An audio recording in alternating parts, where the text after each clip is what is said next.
Kisah nyata ini diceritakan oleh seorang ustazah pembimbing haji, bukan untuk mengungkap aib seseorang, dan semoga cerita ini dapat menjadi manfaat, bisa menjadi pelajaran bagi kita semua. Berikut kisahnya.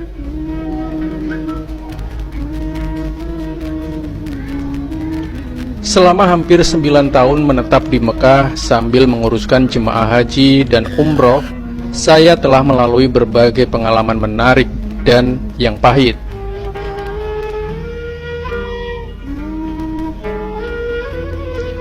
Bagaimanapun, dalam banyaknya peristiwa yang saya alami, ada satu kejadian yang tidak akan pernah bisa saya lupakan.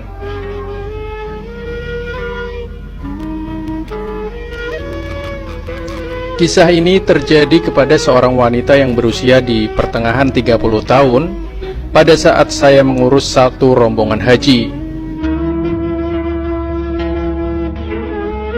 Setibanya wanita tersebut dan rombongan haji di lapangan terbang Jeddah, kami sambut dengan sebuah bus. Semuanya terlihat riang sebab ini adalah pertama kalinya mereka melaksanakan haji. Setelah itu, saya membawa mereka menaiki bis dan dari situ kami menuju ke Madinah.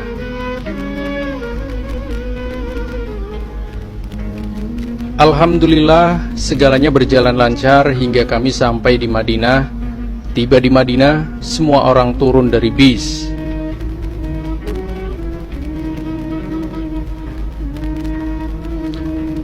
Turunlah mereka satu persatu sampai tiba pada giliran wanita tersebut. Tanpa sebab yang jelas, tiba-tiba wanita itu jatuh tidak sadarkan diri, yang secara langsung setelah menginjak bumi Madinah.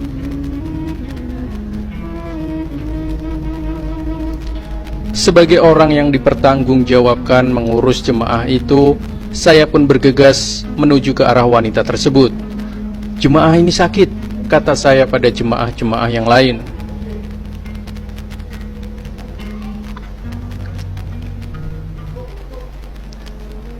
Suasana yang tadinya tenang serta-merta bertukar menjadi cemas, dan semua jemaah terlihat panik atas kejadian ini.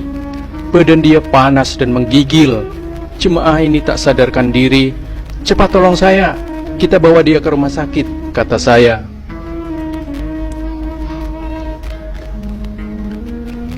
Tanpa membuang waktu, kami mengangkat wanita tersebut dan membawanya ke rumah sakit Madinah yang terletak tidak jauh dari situ.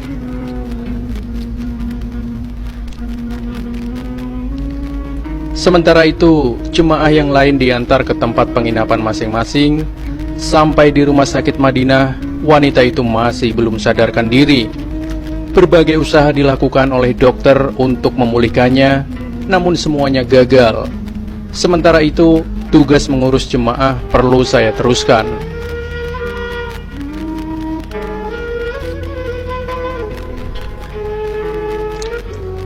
Terpaksa meninggalkan wanita tersebut di rumah sakit, namun dalam kesibukan menguruskan jemaah, saya menghubungi rumah sakit Madinah untuk mengetahui perkembangan wanita tersebut. Namun, saya diberi kabar bahwa dia masih tidak sadarkan diri.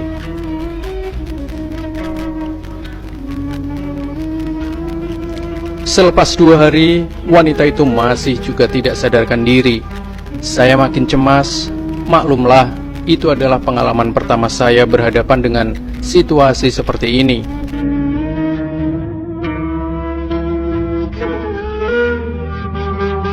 Semua usaha untuk memulihkannya gagal, maka wanita itu dibawa ke rumah sakit Abdul Aziz Jeddah untuk mendapatkan perawatan lebih lanjut, sebab rumah sakit di Jeddah lebih lengkap peralatannya dibandingkan rumah sakit Madinah.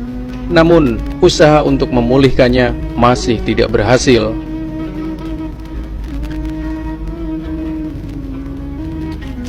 Jadwal haji harus diteruskan. Kami berangkat ke Mekah untuk mengerjakan ibadah haji. Selesai haji, saya langsung pergi ke Jeddah. Malangnya, sampai rumah sakit Abdul Aziz, saya diberitahu oleh dokter bahwa wanita tersebut masih koma.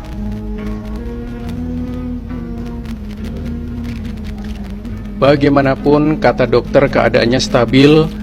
Ketika mengetahui hal itu, saya mengambil keputusan untuk menunggunya di rumah sakit.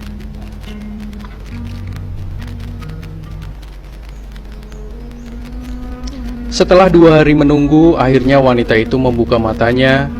Dari sudut matanya yang terbuka sedikit itu, dia memandang ke arah saya dan terus memeluk saya dengan erat sambil menangis terisak-isak.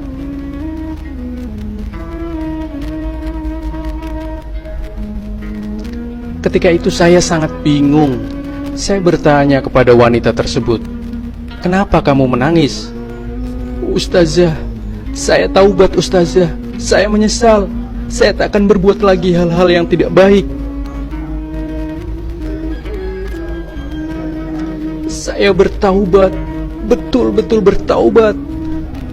"Kenapa kamu tiba-tiba ingin bertaubat?" tanya saya masih dalam keadaan bingung. Wanita itu terus menangis terisak-isak tanpa menjawab pertanyaan saya itu.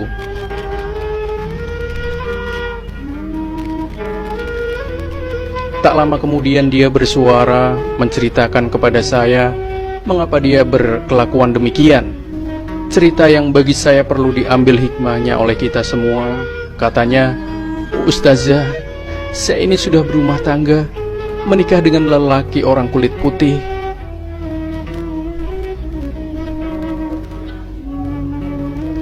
Tapi saya salah. Saya ini cuma Islam pada nama dan keturunan saja. Saya tak pernah mengerjakan ibadah. Saya tidak sholat, tidak puasa. Semua amalan ibadah saya dan suami tidak pernah saya kerjakan. Rumah saya penuh dengan botol minuman." Dengan suara tersekat-sekat, wanita itu menceritakan, "Ustazah, Allah itu maha besar, maha agung, maha kaya. Semasa koma, saya telah diazab dengan siksaan yang benar-benar pedih atas segala kesalahan yang telah saya buat selama ini." "Betulkah?" tanya saya terkejut. "Betul Ustazah. Selama koma itu, saya telah ditunjukkan oleh Allah tentang balasan yang Allah beri kepada saya. Balasan azab Ustazah, bukan balasan surga. Saya rasa seperti diazab di neraka."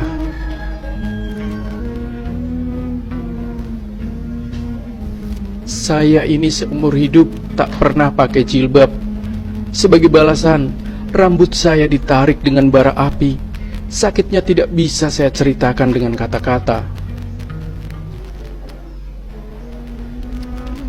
Menjerit-jerit saya minta ampun, minta maaf kepada Allah. Bukan itu saja, buah dada saya pun diikat dan dijepit dengan penjepit yang dibuat daripada bara api. Kemudian ditarik ke sana sini, putus, jatuh ke dalam api neraka. Buah dada saya hancur terbakar. Panasnya bukan main. Saya menjerit, menangis kesakitan. Saya masukkan tangan ke dalam api itu dan saya ambil buah dada itu kembali. Lanjutnya, tanpa memedulikan pasien lain, Ustazah pun memperhatikannya. Wanita itu terus bercerita. Menurutnya lagi, setiap hari dia disiksa tanpa henti 24 jam sehari.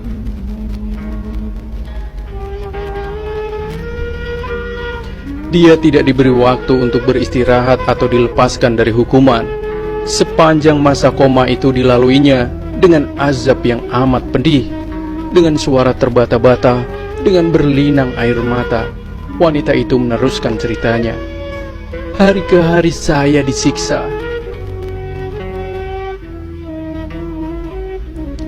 Bila rambut saya ditarik dengan bara api, sakitnya terasa seperti kulit kepala yang ikut terlepas.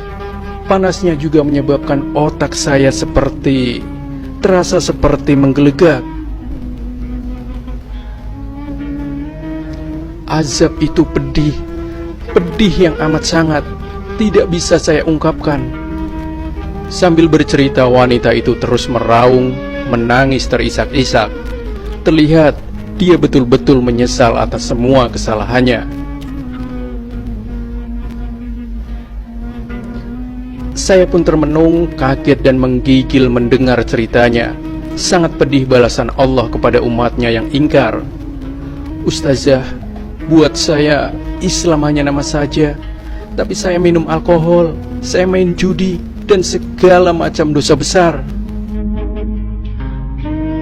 karena saya suka makan dan minum apa yang diharapkan Allah.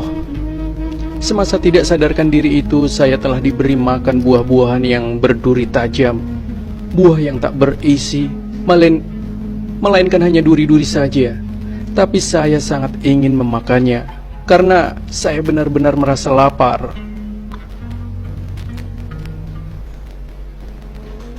Bila ditelan buah-buah itu, duri-durinya menusuk kerongkongan saya, dan bila sampai ke perut, terasa menusuk perut saya. Sedangkan jari yang tertusuk jarum pun terasa sakitnya. Setelah buah-buah duri itu habis, saya diberi makan berupa bara-bara api. Pada saat saya masukkan bara api itu ke dalam mulut, seluruh badan saya rasanya seperti terbakar hangus.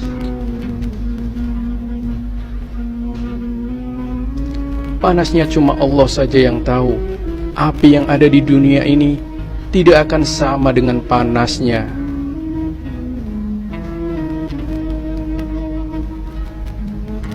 Setelah memakan bara api itu, saya meminta minuman.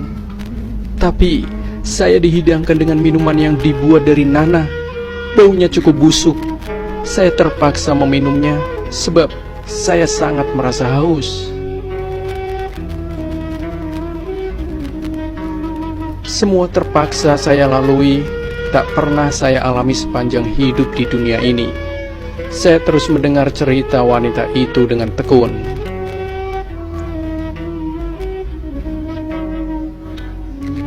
Sangat terasa kebesaran Allah. Semasa diazab itu, saya merayu memohon kepada Allah supaya diberikan nyawa sekali lagi. Berilah saya peluang untuk hidup sekali lagi.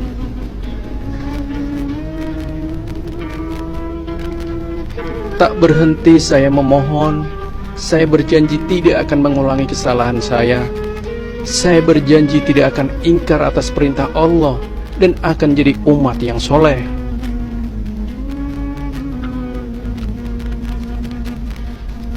Saya berjanji, kalau saya dihidupkan kembali, saya akan perbaiki segala kekurangan dan kesalahan saya dahulu.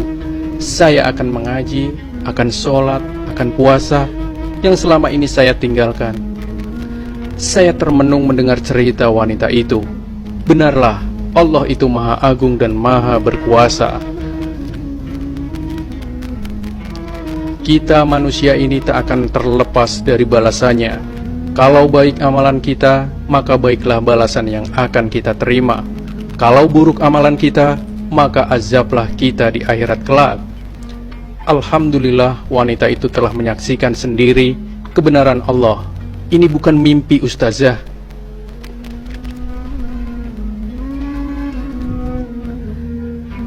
Saya mimpi azabnya tidak akan terasa sampai sepedih ini. Saya bertaubat ustazah. Saya tak akan ulangi lagi kesalahan saya. Saya bertaubat. Saya taubat nasuha, katanya sambil menangis-nangis. Sejak itu, wanita tersebut benar-benar berubah. Ketika saya membawanya ke Mekah, dia menjadi jemaah yang paling khusyuk. Amal ibadahnya tak pernah berhenti. Contohnya kalau wanita itu pergi ke masjid pada waktu maghrib, dia hanya akan balik ke hotelnya selepas sholat subuh. Kenapa melakukan ibadah sampai tidak ingat waktu? Kamu juga harus menjaga kesehatan.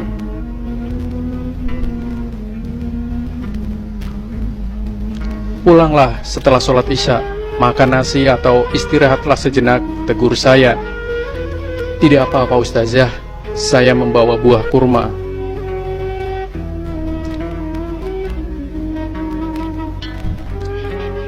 Saya memakannya di saat saya merasa lapar, jawabnya. Menurut wanita itu, sepanjang berada di dalam Masjidil Haram, dia ingin membayar sholat yang ditinggalkannya dahulu. Selain itu, dia berdoa, mohon kepada Allah supaya mengampunkan dosanya.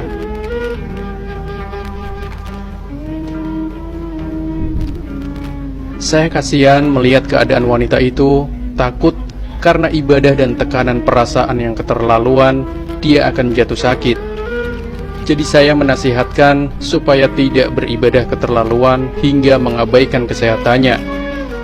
Tidak boleh Ustazah, saya takut. Saya sudah merasakan pedihnya azab Tuhan. Ustazah tidak merasa, Ustazah tidak mengetahui rasanya. Kalau Ustazah sudah merasakan azab itu, Ustazah juga akan menjadi seperti saya.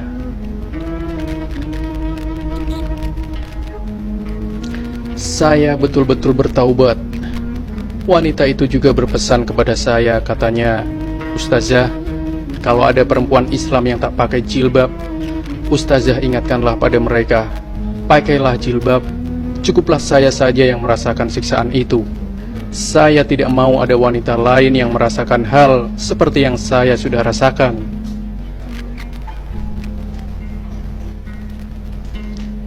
Semasa diazab, saya melihat larangan-larangan Allah. Salah satunya adalah setiap sehelai rambut wanita Islam yang sengaja diperlihatkan kepada lelaki yang bukan mahramnya, maka dia diberikan satu dosa.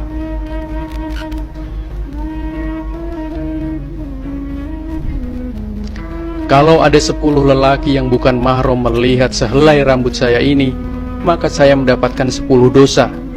Tapi Ustazah, rambut saya ini banyak jumlahnya, beribu-ribu. Kalau seorang melihat rambut saya, itu berarti beribu-ribu dosa yang saya dapat.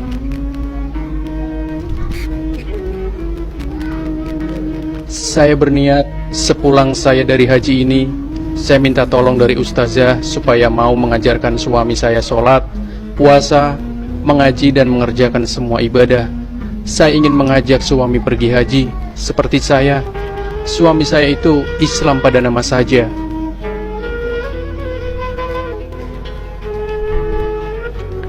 Tapi itu semua adalah kesalahan saya. Saya sudah membawa dia masuk Islam, tapi saya tidak membimbing dia. Bukan itu saja, sayalah yang menjadi seperti orang yang bukan Islam. Sejak kembali dari haji itu, saya tidak pernah mendengar lagi cerita tentang wanita tersebut.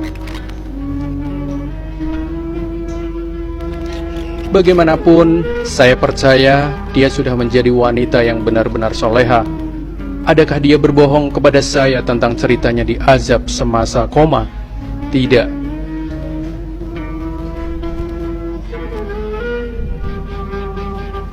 Saya percaya dia berkata benar. Jika dia berbohong, kenapa dia berubah dan bertaubat nasuha?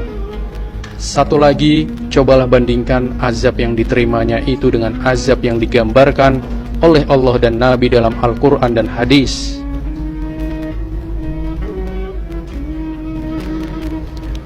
Adakah ia berbohong? Benar, apa yang terjadi itu memang kita tidak dapat membuktikannya secara saintifik. Tapi bukankah soal dosa dan pahala, syurga dan neraka itu perkara gaib? Janganlah bila kita sudah meninggal dunia, bila kita sudah diazab, barulah kita mau percaya bahwa, oh, memang betul apa yang Allah dan Rasul katakan. Aku menyesal, itu sudah terlambat. Wallahu a'lam bishawab. Demikian kisah nyata yang dilansir dari sripoku.com dengan judul Islam hanya di KTP, tiba di tanah suci wanita cantik ini alami hal mengerikan. Sampai ketemu di kisah yang lain bersama nasihat kehidupan. Sampai jumpa. Wassalamualaikum warahmatullahi wabarakatuh.